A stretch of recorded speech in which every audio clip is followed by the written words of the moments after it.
ஹரஹர சங்கர, ஜெய ஜெய சங்கர. பெரியவா திருப்பாதம் சரணம். என்னோட ஜாதகத்தில் இருந்த கடுமையான தோஷத்தெல்லாம் போக்கி, மருத்துவ ரீதியான பிரச்சனைகளையெல்லாம் நீக்கி, எனக்கு குழந்தை பாக்கியத்தை உடனே கொடுத்தது மட்டும் இல்லாமல் என்னோட பெரும் கடன் அடைக்கிறதுக்கு உதவி பண்ணி, தேவையான பணத்தை உடனே கொடுத்த எளிமையான கந்தசஷ்டி விரத முறையை பற்றி தான் இந்த பதிவில் சொல்ல போகிறேன். இந்த பதிவில் ரொம்ப குழந்தை பாக்கியத்துக்காக இயங்குறவங்களா இருந்தாலும் சரி, கடனால் பணப்பிரச்சனையால் இருக்கவங்கள நிச்சயமாக இந்த முறையை பயன்படுத்தினீங்கன்னா 100% உங்களுக்கு அது வெற்றியை தரும். அதை பற்றி ரொம்ப டீட்டெயிலாக அந்த பதிவில் பார்க்கலாம். வாங்க பதிவுக்குள்ளே போகலாம். எல்லாருக்கும் தீபாவளி நல்வாழ்த்துக்கள். எரியும் தீபம் எப்படி சுடர்விட்டு எரியுதோ அதுபோல் உங்கள் வாழ்க்கையில் மகிழ்ச்சியும் சந்தோஷமும் சுடர்விட்டு எங்கும் பரவி இருக்கட்டும் அப்படின்னு சொல்லி இறைவனை பிரார்த்தனை பண்ணிக்கிட்டு பதிவை தொடங்குகிறோம். முதல்ல ஒரு விஷயம் நான் உங்களுக்கு சொல்கிறேன். என்ன அப்படின்னா, இந்த ஜாதகத்தை நம்பி பரிகாரம் பண்ணுறவங்கலேருந்தே ஆரம்பிக்கிறேன். என்ன அப்படின்னா, அடியனோட ஜாதகத்தில் லக்னத்திலேயே ராகுக்குரிய சூரியன், 7ல் கேது, சனி தோஷம், செவ்வாய் கடகத்தில் நீச்சம், அதுக்கப்புறம் பார்த்தீங்க அப்படின்னா பல அமைப்புகள் மோசமான இடத்துல இருக்கும். அந்த ஜாதகத்தை எடுத்துக்கிட்டு என்னோட மனைவி ஜாதகம், அவங்க பார்த்தீங்க அப்படின்னா மீன லக்னம், 5ல் குரு, அதுவும் பூசத்தில் உச்சம், அதுவும் சுத்தமான ஜாதகம். குரு லக்னத்தை பார்க்குறதும் சில அமைப்புகள் சுத்தமாக இருக்கிறதும் ரொம்ப சுத்த ஜாதகம்னு சொல்லுவாங்க. அப்படி ஒரு ஜாதகம் ரெண்டுத்தையும் எந்த கண்ணு தெரியாத ஜோதிடர் கூட சேர்க்க மாட்டாங்க.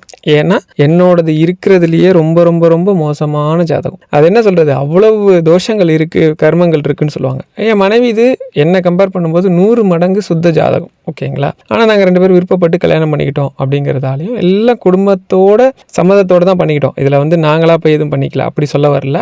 இருந்தாலும் எங்கள் 2 பேருக்கும் பிடிச்சிருக்கு அப்படிங்கிறதுனால நாங்கள் பெருசாக ஜாதகத்தெல்லாம் நம்பாமல் கல்யாணம் பண்ணிக்கிட்டோம். ஆனால் என்னோட நண்பர் ஒரு ஜோதிடர், அவர்கிட்ட போயிட்டு பத்திரிக்கை வைக்கிறேன், இன்னும் ஒரு 15 நாள் தான் இருக்குது கல்யாணத்துக்கு, அவனோட ஜாதகம் இருக்கா அப்படின்னு கேட்டார். நான் உடனே சரின்ட்டு ஜாதகத்தை கொடுத்த உடனே சொன்னார், இல்லை இதில் ரொம்ப கடுமையான தோஷங்கள்லாம் இருக்குது, உனக்கு குழந்தை பாக்கியம் கிடைக்கிறதுக்கு வாய்ப்புகள் ரொம்ப குறைவு. அப்படியே கிடைச்சாலும் குறைஞ்சது ஒரு 10 வருஷமாவது ஆகும், இல்லை ஒரு 5 வருஷம், குறைஞ்சது 5 வருஷமாவது ஆகணும். அப்படி இல்லைன்னா பிறக்கிற குழந்தை அபார்ட் ஆகலாம், இல்லைன்னா ஹேண்டிகேப்பாக பிறக்கலாம், இல்லைன்னா ஏதாவது ஒரு ப்ராப்ளம் வந்துடும், குழந்தைங்கிறது கொஞ்சம் கஷ்டமாக இருக்கும் அப்படின்ற மாதிரி சொல்லிட்டாரு. எப்படி நீங்கள் தாங்கிப்பீங்க? இன்னும் 15 நாளில் கல்யாணம். அவர் உடனே இந்த பரிகாரம் அந்த பரிகாரம் இதெல்லாம் பண்ணு, ஆனால் அவர் கோயில் போகிறத பற்றி தான் சொல்லுவார், சில பரிகாரங்கள்லாம் சொல்லுவார். உடனே சரின்னு எனக்கு மனசே கேட்கல, அன்னையிலேருந்து அப்படியே மைண்ட் ஓடிட்டே இருக்குது. ஒரு 2 நாள் கழித்து ஃபோன் பண்ணி இதுக்கு ஏதாவது பரிகாரம் பண்ணலாமா அப்படின்னா, திருப்பாம்பரம் கோயிலுக்கு போ, சரியாயிரும் அப்படின்னு சொன்னார். அவர் சில பூஜை முறைகள்லாம் சொல்லி என்ன அனுப்புனார். நானும் உடனே போயிட்டு திருப்பாம்பரம் போகலான்னு கிளம்புறேன். நல்லா கேட்டுக்கோங்க, ஒரு கர்ம பலன் கடுமையாக இருக்கும்போது அதை நீங்கள் ஏதாவது ஒரு வழிபாடு பண்ணி ஸ்கிப் பண்ணணும்னு நினைக்கிறீங்கன்னா ஃபஸ்ட்டு 100 தடை வரும். ஏன்னா உங்களை அந்த கர்ம பலனை அனுபவிக்க வைக்கிறது தான் அந்த கிரகங்களோட வேலை. ஆனால் அதையும் காப்பாற்றக்கூடிய சில வழிகள் இருக்குது. அதை நான் சொல்லிகிட்டே வரும்போது சொல்கிறேன். நானும் எங்கள் வீட்டிலேருந்து பார்த்தீங்கன்னா ஒரு 40 கிலோமீட்டர் தான் திருப்பாம்பரம். ரொம்ப அதிகமாக சொல்கிறேன், 40ங்கிறதே ஒரு 28 to 35 தான் இருக்கும். அவ்வளோதான், ஒரு 40 minutes அவ்வளோதான் காட்டுது ஃபோனில் மேப் பார்த்தா. சரின்னு கிளம்பலான்னு சொல்லிட்டு அடுத்த வாரம் ஞாயிற்றுக்கிழமை எனக்கு கல்யாணம். நான் இந்த வாரம் என்ன பண்ணுறேன்னா, ஞாயிற்றுக்கிழமை அது கரெக்டாக ராகு காலத்தில் திருப்பாம்பரம் போய் அந்த கோவிலில் பூஜை முறைகள் இருக்குது, அங்கே பண்ணுவாங்க.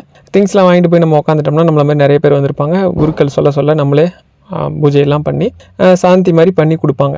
சரின்னு நானும் இங்கேருந்து, எனக்கு தெரியாது ஃபஸ்ட்டு, இங்கேருந்து கிளம்பி போயிட்டுருக்கேன். கரெக்டாக அந்த ஊர் வரத்துக்கு ஒரு 5 கிலோமீட்டருக்கு முன்னாடி மழையே கிடையாது, அது மழைக்காலமே கிடையாது. நான் ஆனி மாதம் கல்யாணம் பண்ணுறேன், மழையே வராது. போய்கிட்டு இருக்கேன், திடீர்னு பார்த்தா சடன்னு சவுண்டு கேட்குற மாதிரி இருந்தது. என்ன அப்படின்னா, நான் பல்சர் பைக்கில் போகிறேன், ஒரு 40 கிலோமீட்டர் ஸ்பீடு தான் போவோம், அதுக்கு மேலாம் போக மாட்டேன். திடீர்னு பார்த்தா மழை, எங்கேருந்து மழை வந்ததுன்னே தெரியல, சடன்னு மழை பெய்யுது. பக்கத்தில் வயலில் மேய்ஞ்சிக்கிட்டு இருக்கிற மாடு மழைக்கு பயந்துக்கிட்டு ரோட்டில் ஓடி வருது. நான் மாடு ஓடி வருது அப்படின்னு கவனித்து பிரேக் அடிக்கிறதுக்குள்ளே நல்லா தண்ணி ஆகிடுச்சு. ரோடு வழுக்கிக்கிட்டே போய் கீழே விழுந்துட்டேன்.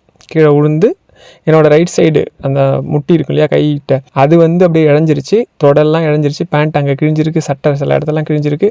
மாடை பக்கத்தில் பார்த்துட்டு இருந்தவர் ஓடி என்னை தூக்கி உட்கார வச்சு கொஞ்சமாக தண்ணி கொடுத்து, ஏன்னா வண்டியிலே தண்ணி இருக்குது, எடுத்து கொடுத்து உட்கார வச்சு, எங்கே போகிறீங்க? நான் கோயிலுக்கு போகிறேன் அப்படின்னு சொன்னதும் தூக்கி ஓரமாக உட்கார வச்சு முகத்தெல்லாம் அப்புறம் கழுவிட்டு ஒரு 1/4 மணி நேரம் அங்கேயே கையில் காலெல்லாம் ரத்தம் வருது, அப்படியே தொடச்சிக்கிட்டு மேலெல்லாம் சேர் இருந்தது அதெல்லாம் கழுவிக்கிட்டு அப்படியே அங்கேருந்து வர்றேன். அங்கேருந்து 1 கிலோமீட்டர் தாண்டினதுக்கப்புறம் மழை பெஞ்சதுக்கான அறிகுறியே இல்லை. இப்போ கோவிலுக்கு வந்தால் கோவிலில் இருக்கிற எல்லாரும் சாமியை எந்த அளவுக்கு இதாக பார்க்குறாங்களோ அதுக்கப்புறம் என்ன தான் பார்க்குறாங்க. ஏன்னா யாரா அவன் சட்டை கிழிஞ்சிருக்கு, பேண்ட்டு கிழிஞ்சிருக்கு, ரத்தம் அங்கங்கே வந்துட்டுருக்கு, எதுக்கு கோயிலுக்கு வந்திருக்கிறான் அப்படிங்கிற மாதிரி. அப்போ குருக்களே கேட்டார், என்னப்பா அது சட்டைலாம் கிழிஞ்சிருக்கு, மேலே ரத்தம் வருது, என்னப்பா என்னாச்சு அப்படின்னாரு. இந்த மாதிரி வந்துக்கிட்டு இருந்தாங்க, திடீர்னு மழை பெஞ்சிச்சு, வழிக்கிட்டு வந்துட்டேன் அப்படின்னதும் சரிப்பா அப்படின்னு போனால் அங்கே போனால் பூஜை வந்து 4:30 மணிக்கெலாம் கரெக்டாக ராவு காலத்தில் ஸ்டார்ட் பண்ணுறாங்க. நான் போகிறது லேட்டாக போயிட்டேன். அப்புறம் எல்லாம் முடிஞ்சு அடுத்த பேட்ச் இருந்தால் தான் போடுவாங்க. நான் உடனே அவர்கிட்ட போய் நின்னவனே பார்த்துட்டு என்னாச்சுன்னு கேட்டார். இந்த மாதிரி அடிபட்டுச்சிங்க அப்படின்னா, சரி ஓகே உங்களுக்காக உங்கள் ஒருத்தருக்காக பண்ணுறேன்னாரு. எப்பயும் கொடுக்குற தட்சணையோட நான் அதிகமாகவே கொடுத்துறேன்ற மாதிரிலாம் சொன்னேன்.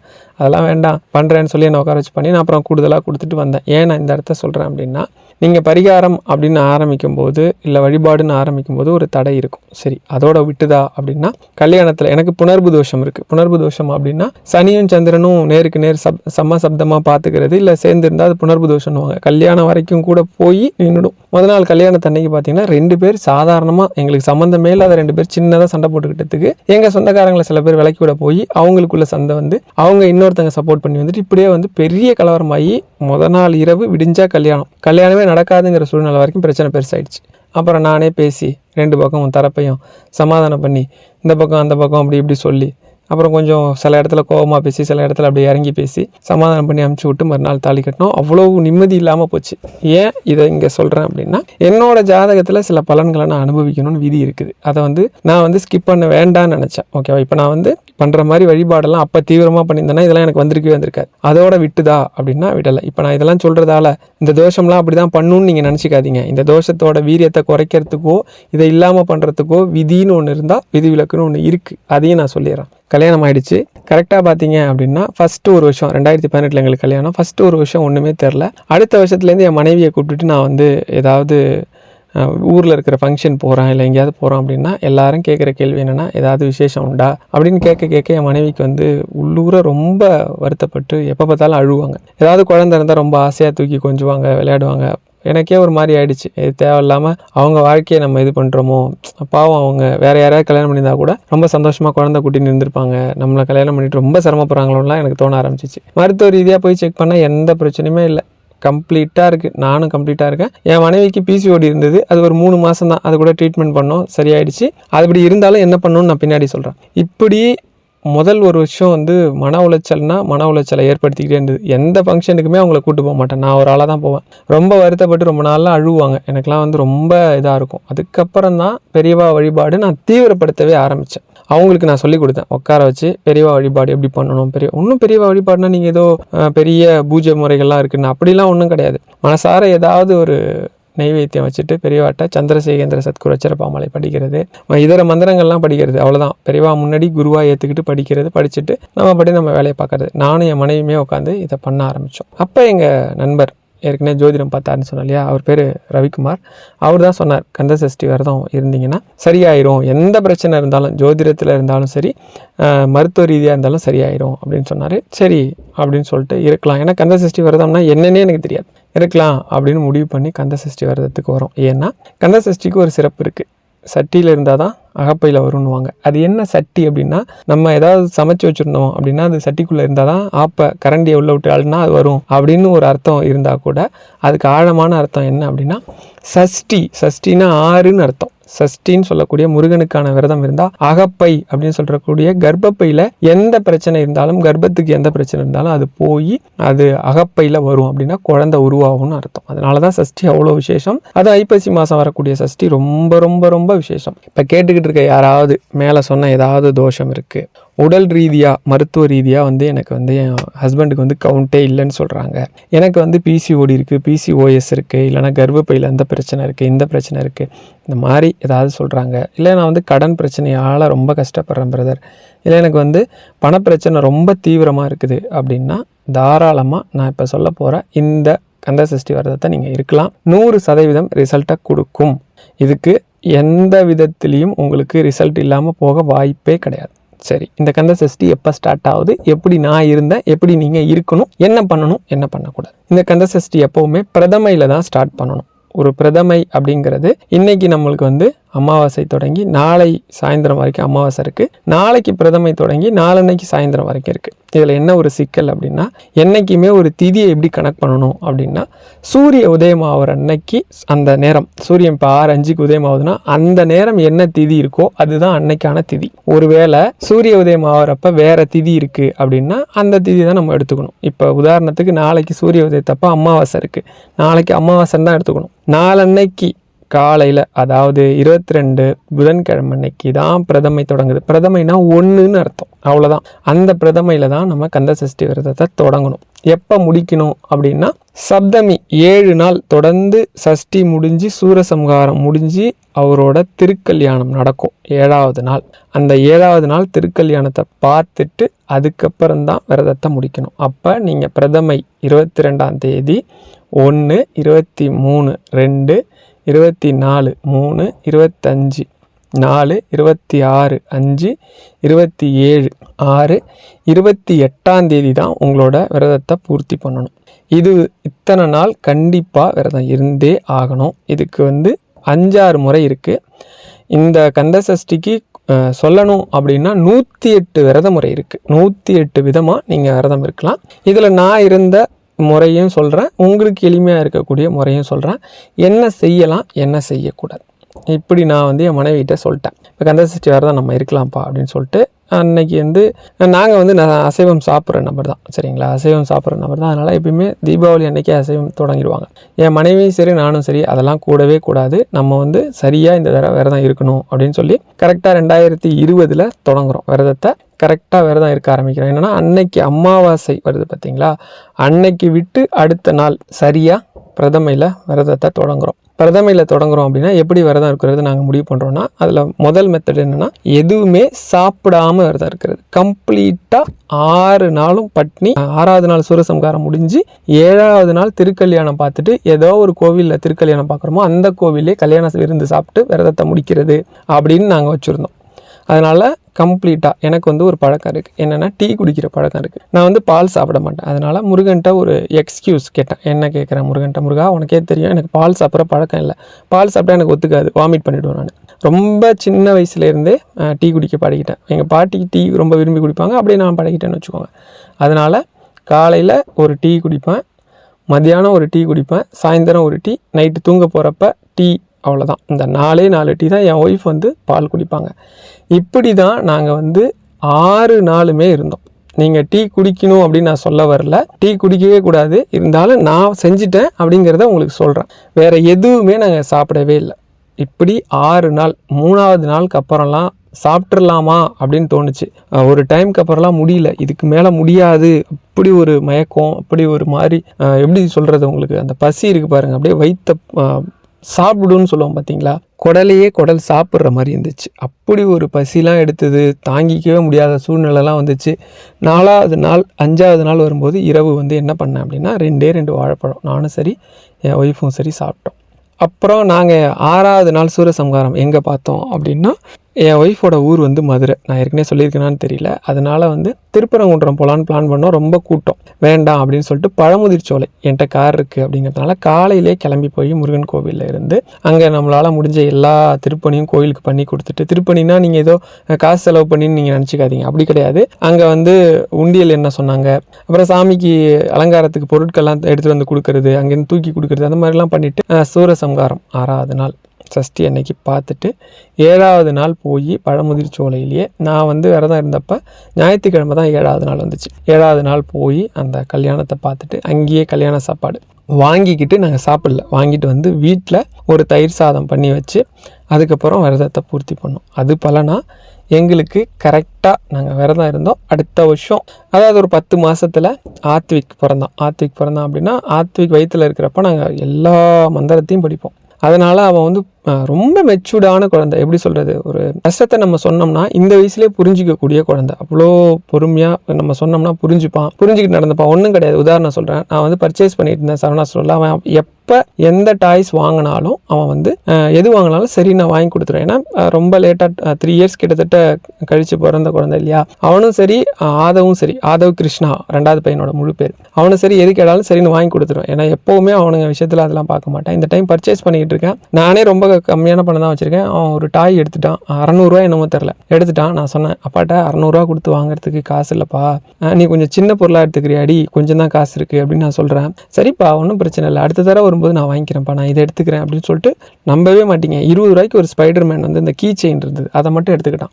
ஏன் சொல்கிறேன்னா அது வந்து நீங்கள் மந்திரம் சொல்லி விரதம் இருந்து பிறக்கிற குழந்தை அந்த தெய்வாம்சம் பொருந்தின குழந்தையாகவே இருக்கும். அதனால தான் அவனுக்கு வந்து ஆத்விக் அப்படின்னா சிவான்னு அர்த்தம், குமரன் அப்படின்னா முருகனோட பேரை வைக்கணும்னு சொல்லி ஆத்விக் குமரன் வச்சேன். அதேமாரி delivery, normal delivery, corona peak, அவன் பிறக்கிறப்பெல்லாம் கொரோனா வந்து உச்சத்தில் இருக்குது. நான் என் மனைவியை கூப்பிட்டுட்டு போயிட்டு இருக்கேன், ஆப்போசிட்டில் அத்தனை டெத்து ஊர்வலம் வந்துக்கிட்டே இருக்குது. ஒரு பயம். அப்போலோலேயே நான் வந்து அட்மிஷனுக்கு சீட் இல்லை எனக்கு. அப்புறம் அப்போலோ டாக்டர்கிட்ட தான் பார்த்துட்ருக்கேன், அப்போலோவில் தான் பார்த்துருக்கேன். அவங்க சொல்லி வேறு ஒரு ஹாஸ்பிட்டல் அரேஞ்ச் பண்ணி அதுக்கப்புறம் டெலிவரி கரெக்டாக நல்லபடியாக நார்மலாக டெலிவரி ஆனால் நல்லபடியாக குழந்தையானான். இப்போ என்ன முருகன் எங்களுக்கு பண்ணார் அப்படின்னா, நம்பி விரதம் இருந்த எங்களுக்கு இதை பண்ணார். நாங்கள் என்ன பண்ணோம் விரதம் இருக்கும்போது அப்படின்னா, கந்தசஷ்டி கவசம் படிப்போம், வேறு எதுவுமே பண்ண மாட்டோம். கந்தசஷ்டி கவசம் முன்னாடி ஏதாவது ஒரு நெய்வேத்தியம் பால் வச்சுக்கிட்டு கந்தசஷ்டி கவசம் எத்தனை முறை படிக்க முடியுமோ படித்தோம்.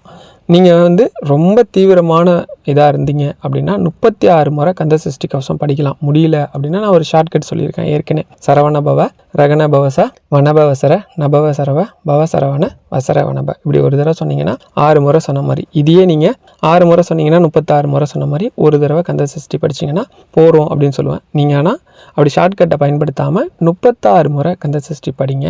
கடன் இருக்கட்டும். எனக்கு வந்து என்ன பிரச்சனைனா, என் ஜாதகப்படி என்ன ஆயிடுச்சு அப்படின்னா வேலை போயிடுச்சு. பொதுவாகவே அமைப்புப்படி ஒரு விஷயத்துக்கு மேலே ஒரு வேலையில் இருக்கவே முடியாது. அது அப்படி தான்.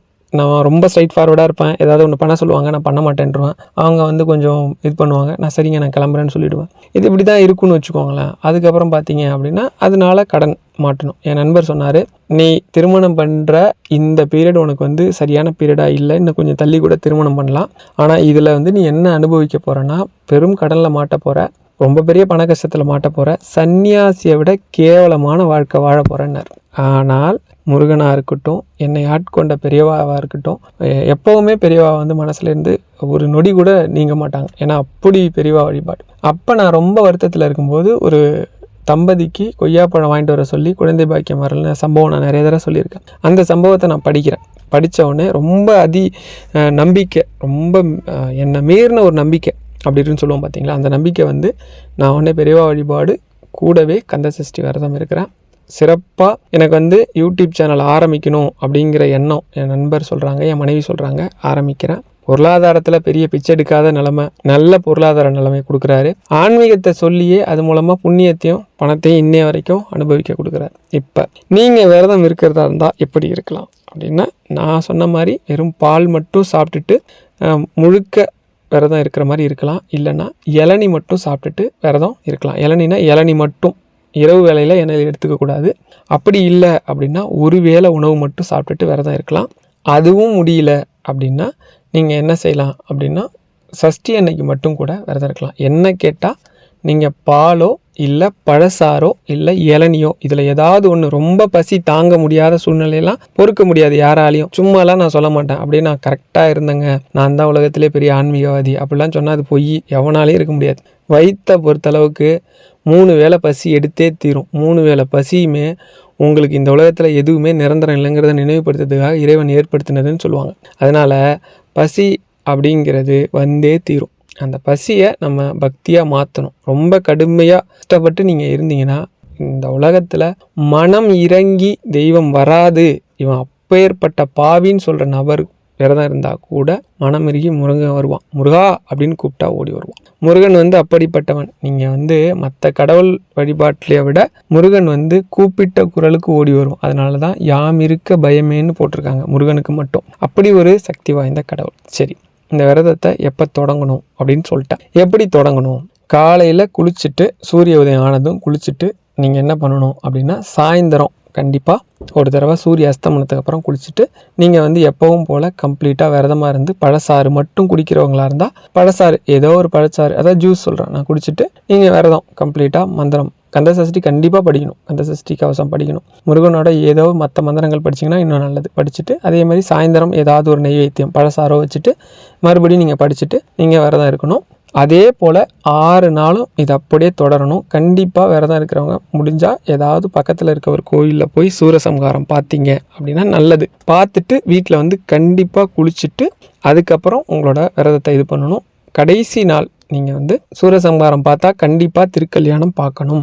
அந்த திருக்கல்யாணம் பார்த்துட்டு அங்கே சாப்பாடு வாங்கிட்டு வந்து வீட்டில் வச்சுருந்து நீங்கள் என்ன பண்ணலான்னா அட்லீஸ்ட் பாலாவது சாமிக்கு வச்சு நெய்வேத்தியம் பண்ணி அந்த பாலை குடிச்சிட்டு அதுக்கப்புறம் தான் உங்களோட விரதத்தை பூர்த்தி பண்ணணும். சரி, விரதம் இருக்கிற நாளில் என்னென்ன பண்ணக்கூடாது, இது ரொம்ப முக்கியம். இதுதான் நீங்கள் ரொம்ப தீவிரமாக கடைபிடிக்கணும். என்ன பண்ணக்கூடாது அப்படிங்கிறதையும் சொல்கிறேன். விரதம் இருக்கிற நாளில் கண்டிப்பாக நீங்கள் வந்து வீட்டில் அசைவம் சமைக்கவே கூடாது. மது, மாது, சூது இது எதுவுமே இருக்கக்கூடாது. செருப்பு போடாமல் இருந்தீங்கன்னா ரொம்ப நல்லது. விரதம் இருக்கிறவங்க கண்டிப்பாக பகலில் தூங்கக்கூடாது. தீட்டு வீட்டுக்கு போகவே கூடாது. கடையில் சாப்பிட்றது சுத்தமாக கூடாது. அதுக்கப்புறம் தலகணை, பாய் இது யூஸ் பண்ணாதீங்க. வீட்டில் தரையில் சுத்தமான துணி இல்லை ஏதாவது ஒரு பெட்ஷீட் மாதிரியோ இல்லை புது துணியோ போட்டு படுத்துக்கோங்க. அது சுத்தமாக இருக்கிற மாதிரி பாருங்கள்.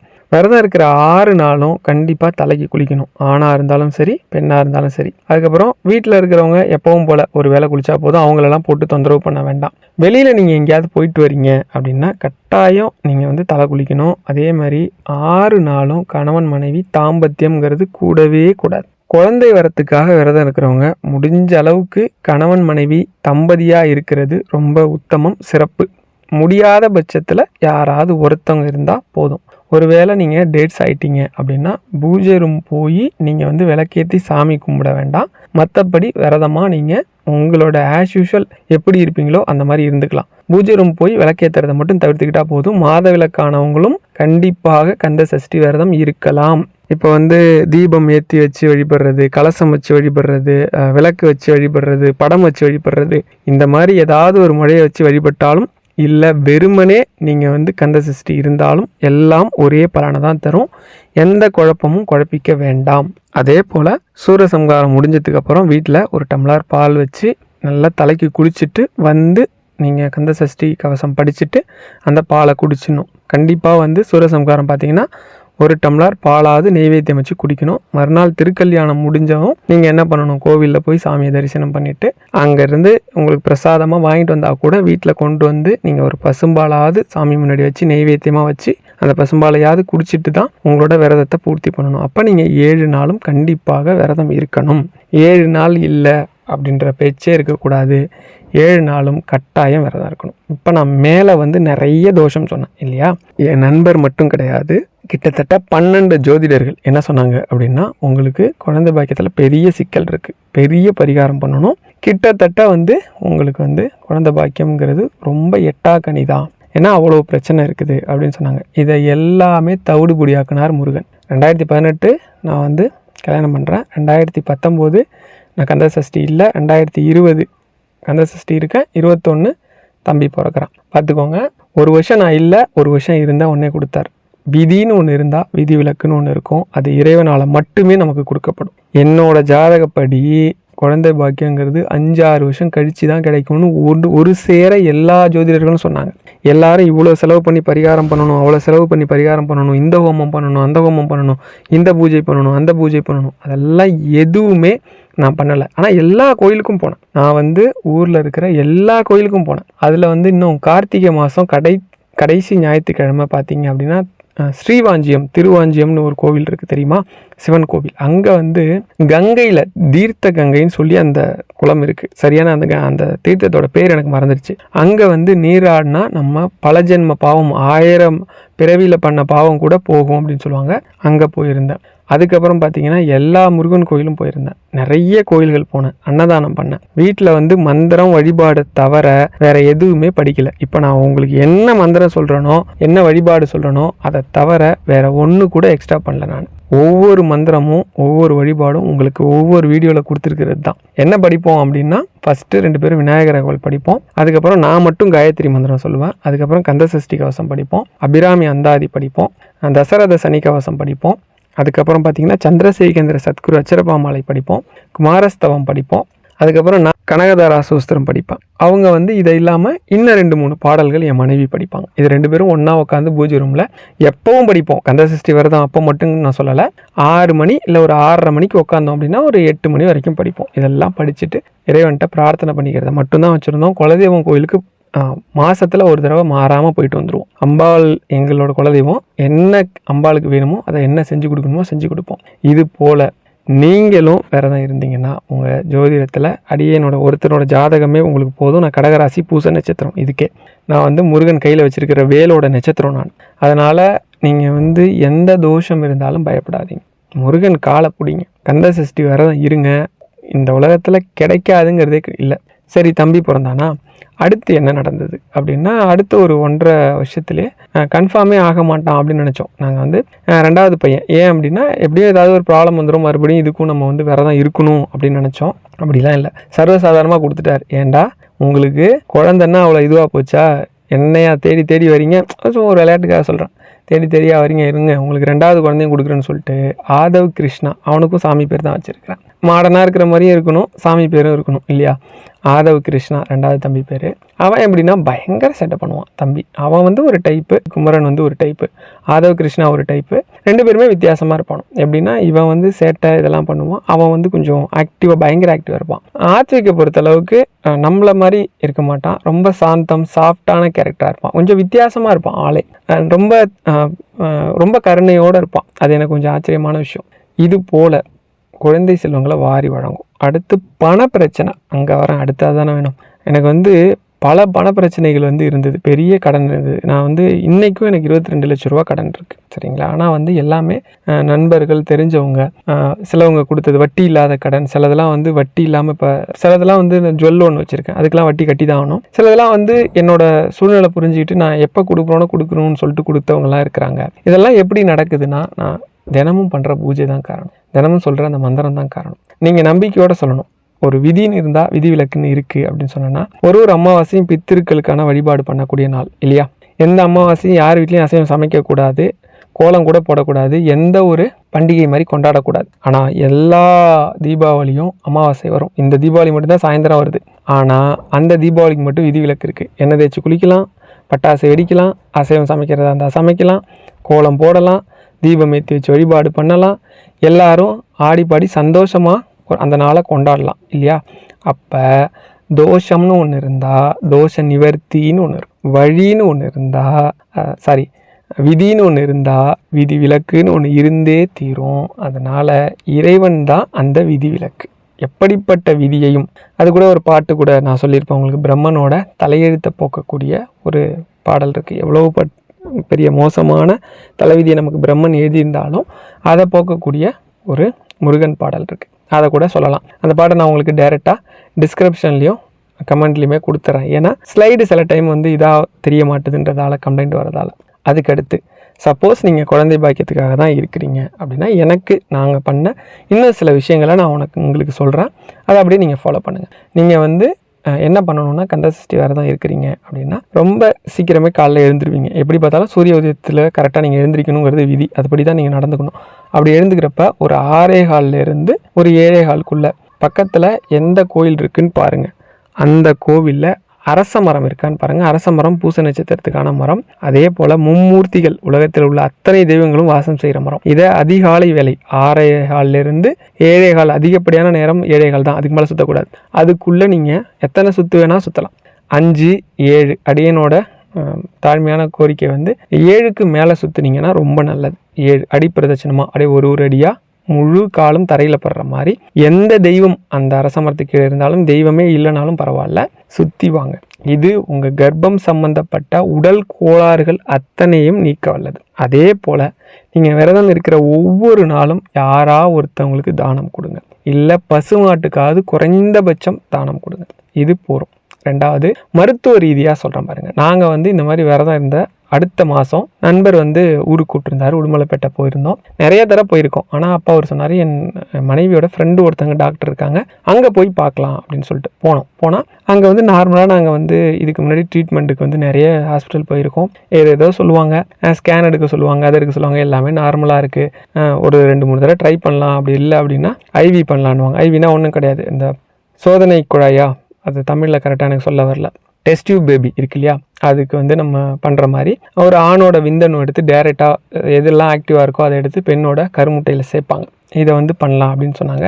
பட் எனக்கு அதிலலாம் உடன்பாடு இல்லை. சரி, இறைவன் நமக்கு நம்புகிற இறைவன் நம்மளை காப்பாற்றுவார்னு. அப்போ அந்த டாக்டர்கிட்ட போகும்போது அவங்க சொன்னாங்க, இந்த மாதிரி ஓவலேஷன் கிட்டு நம்ம வந்து இப்போ ப்ரெக்னென்சி கிட்டுன்னு ஒன்று யூஸ் பண்ணுறோம் இல்லையா, ப்ரெக்னென்சி கார்டு போட்டோம்னா 2 கோடு காட்டும் இல்லையா. யூரின் ஃபஸ்ட்டு மார்னிங் யூரின் எடுத்து ஒரு 3 ட்ராப்ஸோ என்னமோ அந்த கிட்டு மேலே வச்சோம் அப்படின்னா அது என்ன காமிக்கணும், ட்ராவல் பண்ணி போய் 2 கோடாக வந்து ஃபார்மேஷன் ஆகும். அப்படின்னா கன்ஃபார்ம்னு அர்த்தம், ஒரு கோடு இருந்தால் கன்ஃபர்மேஷன் இல்லைன்னு அர்த்தம். ஓகேவா. அது மாதிரி ஓவலேஷன் கிட்டுன்னு ஒன்று இருக்குது. ஓவலேஷனாக கரெக்டாக அந்த பெண்ணோட கருமுட்டை என்னைக்கு வெடிக்கும்னு தெரிஞ்சுக்கலாம். இதை நம்ம ஸ்கேன் மூலமாக தான் தெரிஞ்சிக்க முடியும். ரொம்ப அக்யூரேட்டாக ஸ்கேனில் தெரியும். ஆனால் ஸ்கேன் நார்மலாக போனீங்கன்னா 2000 ரூபா கேட்குறாங்க.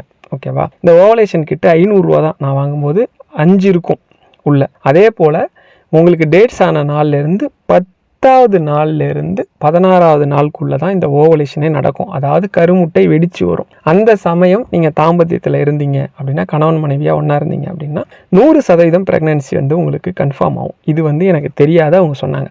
நானும் அவங்க சொன்னாங்க ஓவலேஷன் கிட்டுமே அவங்க ஹாஸ்பிட்டல்லேருந்து கொடுத்தாங்க. நாங்கள் என்ன நினச்சிக்கிட்டு இருந்தோம் நானும் என் மனைவினா, 10வது நாள்லேருந்து ஒரு 4-5 நாளில் தான் ஓவலேஷன் நடக்கும் அப்படின்னு சொல்லி தான் நாங்கள் 12வது நாள், 11வது நாள், 13வது நாள், 14வது நாள் ஒவ்வொரு நாளும் போயிட்டு நாங்கள் ஸ்கேன் பண்ணி பார்ப்போம். இருக்காது, இல்லை கொஞ்சம் டிலே ஆகும், இன்னும் ஒரு 1 வீக் கழிச்சு பார்க்கலாம் அப்படின்ற மாதிரி சொல்லுவாங்க. ஆனால் சரியாக என் மனைவிக்கு 16வது நாள் ஓவலேஷன் நடந்தது. அது எனக்கே ஆச்சரியம்.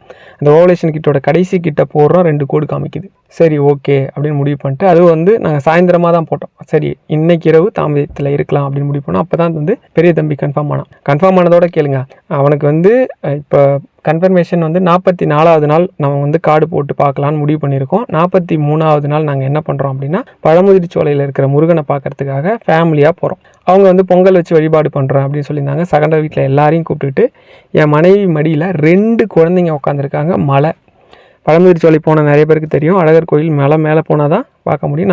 நான் தான் ஓட்டுறேன். மனைவி மடியில் 2 பெரிய குழந்தைங்க உட்காந்துருக்காங்க. போயிட்டு மலையில் ஃபுல்லாக சாமி கும்பிட்டுட்டு காரில் எங்கெங்கெல்லாம் போக முடியுமோ அந்த மலை மேலேயே எல்லா இடத்துக்கும் போயிட்டு திரும்ப வரோம். வந்து மறுநாள் காலையில் கிட்ட வாங்கி முருகனை பிரார்த்தனை பண்ணிவிட்டு போடுறோம். 2 கோடு காட்டு. பொதுவாக அந்த மாதிரிலாம் ட்ராவல் பண்ணால் அந்த மாதிரி ப்ரெக்னென்சி நிற்காதுன்னு சொல்லுவாங்க. அதுவும் 2 பேர் வந்து மடியில் உட்காந்துக்கிட்டு மலை மேலே அவ்வளோ நெருக்கடியில் போயிட்டு வந்து கூட முருகன் அருள் எப்போவுமே உங்களை காப்பாற்றும். ஏன் இதை நான் இந்த இடத்துல இதெல்லாம் சொல்கிறேன், இந்த மெடிக்கல் இதெல்லாம் சொல்கிறேன் அப்படின்னா, மருத்துவத்துக்கெல்லாம் மீறிய மருத்துவர் ஒருத்தர் இருக்கிறார். அவர் தான் தெய்வம்.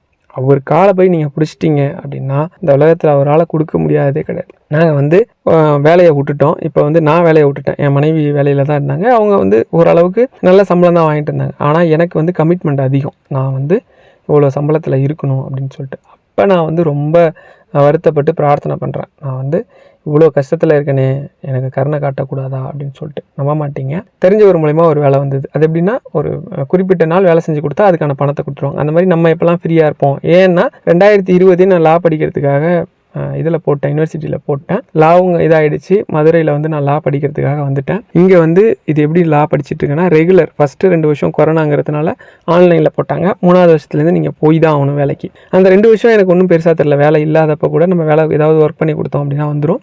நான் வந்து 2022 தான் வந்து யூடியூப் ஆரம்பிக்கிறேன். முதல்ல இந்த வேலை போகிறதுக்கு முன்னாடி நிறைய சம்பாரிச்சதெல்லாம் கொஞ்சம் பணம் இருந்ததால் பெரிய பிரச்சனை கிடையாது.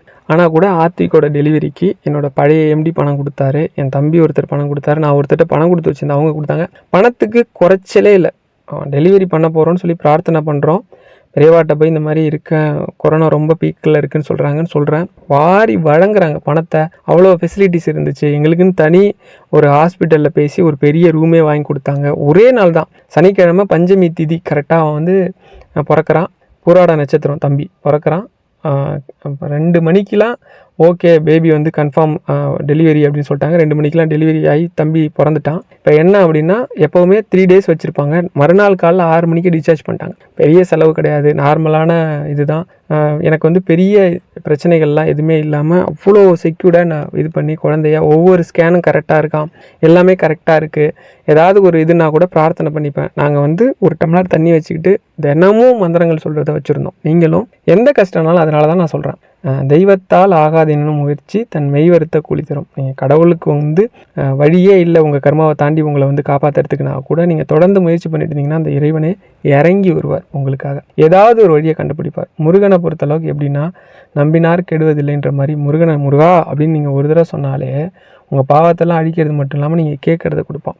உருக உருக உருக உருக நமக்காக மனம் உருகும். அதனால தான் முருகாங்கிறதோட உருகா அப்படின்னு வச்சுக்கலாம் அவர் பேர். ஏன்னா அப்படி உருகுவார். பக்தனுக்காக எதனாலும் ஓடி வருவார். ஓடி வரக்கூடிய ஒரு கடவுள். இன்னும் உங்களுக்கு என்ன சொல்லணும் அப்படின்னா, எனக்கு வந்து ஜோதிடத்தில் எப்பவுமே நம்பிக்கை உண்டு. ஆனால் இப்போ இருக்க ஜோதிடர்கள் மேலே நம்பிக்கை கிடையாது. ஏன்னா ஜோதிடம்ங்கிறது ஒரு சில குறிப்புகளை நமக்கு உணர்த்தும். ஆனால் அதை எதையுமே இப்போ இருக்க ஜோதிடர்கள் சரிவர நமக்கு சொல்கிறதில்ல.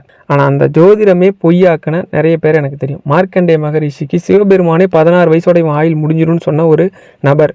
ஆனால் இன்றும் 7 சிரஞ்சீவியில் ஒருத்தராக வாழ்ந்துட்டு இருக்காருன்னா அவர் செஞ்ச வழிபாடுகள் தான் காரணம். இப்போ ஜோதிடத்தை நீங்கள் நம்ப வேண்டாம். இறைவன் வாக்கையே பொய்யாக்கும் அப்படின்னா அது இறை நாமத்துக்கு மட்டும்தான் உண்டு. இறைவன் பெரியவனா இறை நாமம் பெருசானா இறை நாமம் தான் பெருசு. இப்போ கந்த சஷ்டி தொடங்க போகுது. எல்லாரும் ரொம்ப மனப்பூர்வமாக ரொம்ப ஆத்மார்த்தமாக நீங்கள் வந்து உங்களோட விரதத்தை இருக்க ஆரம்பிங்க. உங்கள் குறை எதுனாலும், அது கடனாக இருந்தாலும். எனக்கு அப்போல்லாம் வந்து 2.5 லட்ச ரூபா பணம் கொடுத்தாலே கொடுத்தபடின்னு இருந்தது.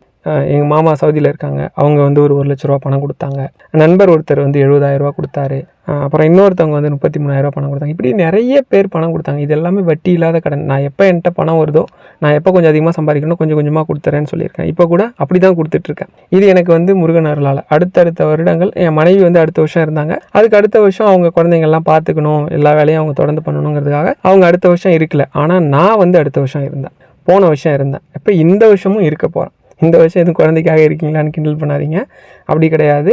எனக்கு வந்து என்னோடய கர்மா எது இருந்தாலும் அது போகட்டும், இறைவனை நேரில் பார்க்குற அந்த பாக்கியம் வேணும், அந்த மாதிரி கேட்டு விரதம் இருக்க போகிறேன். நான் வந்து ஒரு ஆன்மீக தேவைக்காக தான் விரதம் இருக்க போகிறேன்னே தவிர வேறு எந்த தேவையும் இறைவன்கிட்ட கேட்டு விரதம் இருக்காத சூழ்நிலையை எனக்கு இறைவன் கொடுக்க மாட்டார்னு நான் நம்புகிறேன். வேறு எதையும் நான் அவர்கிட்ட போய் ஐயா விரதம் இருந்தால் தான் நீ கொடுப்பியா அப்படின்னு நான் நினைக்கிற மாதிரி ஒரு சூழ்நிலை எனக்கு வராது.